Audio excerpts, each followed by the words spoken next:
राधे राधे, जय श्री कृष्णा। आप सभी का बहुत बहुत स्वागत है। आज मंगल बेला में मैं माया शर्मा आपके लिए लेके आई हूँ आषाढ़ कृष्ण पक्ष की गणेश चतुर्थी व्रत कथा। तो आइए सुनते हैं, ध्यानपूर्वक सुनें।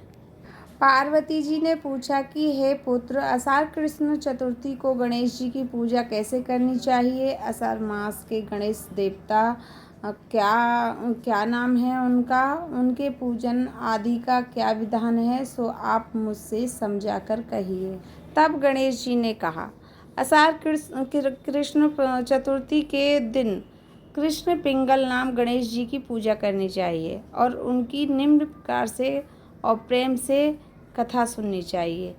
हे महाराज, द्वापर युग में महर्षि मिति नगरी का महीजीत नामक राजा था। वह बड़ा ही पुण्यशील और प्रतापी राजा था। वह अपनी प्रजा का पालन ऐसे करता था जैसे अपने पुत्र का हम पालन करते हैं, किंतु वह संतानहीन था। संतानहीन होने के कारण उसे राजा महल का वैभव अच्छा नहीं लगता था। वेदों में निसंतान का जीवन व्यर्थ माना गया है। यदि संतान विहीन व्यक्ति अपने पितरों को जलदान देता है तो उसके पितृगण उस जल को गर्म जल के रूप में ग्रहण करते हैं।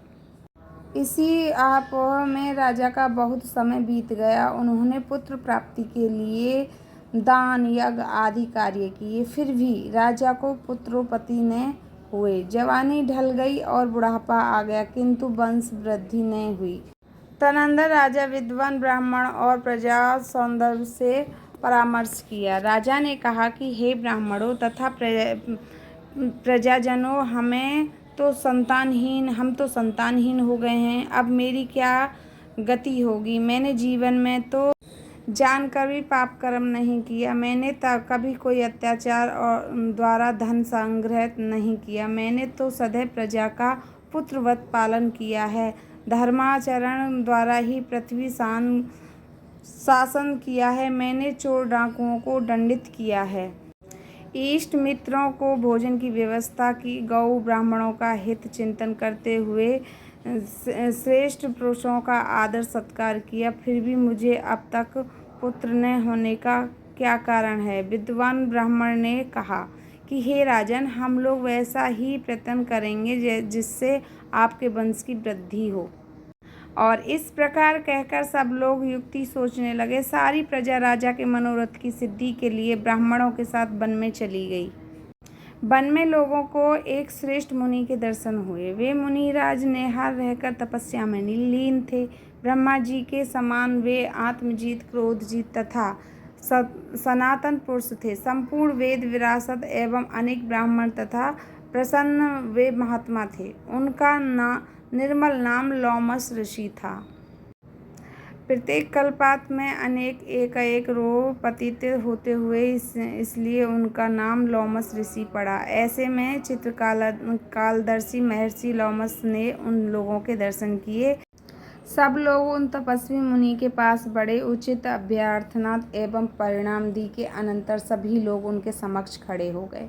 मुनि के दर्शन से कभी लोग प्रसन्न होकर परस्पर कहने लगे कि हम लोगों को सौभाग्य ही है जो ऐसे मुनि के दर्शन हुए हैं। इनके उपदेश से हम सभी का मंगल होगा।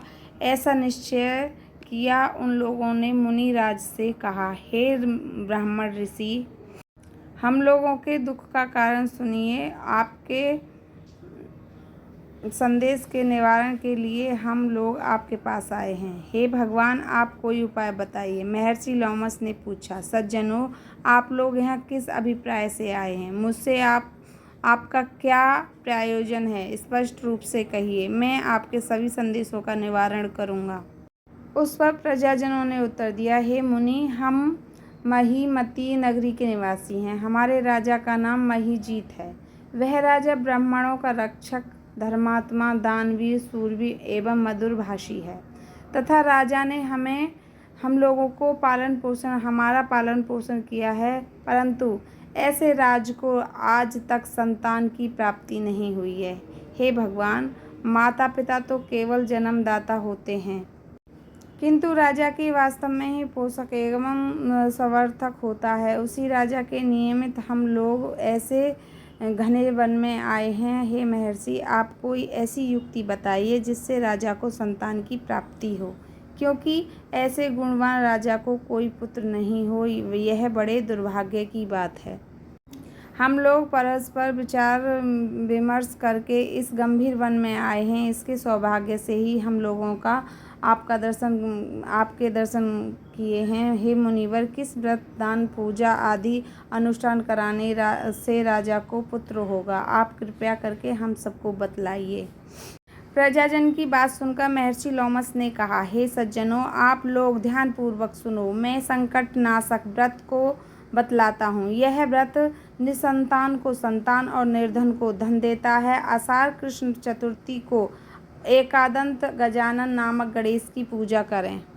राजा व्रत करके श्रद्धा युक्त होकर ब्राह्मण भोजन करवा के और उन्हें वस्त्र दान करे। गणेश जी की कृपा से उन्हें अवश्य ही पुत्र की प्राप्ति होगी।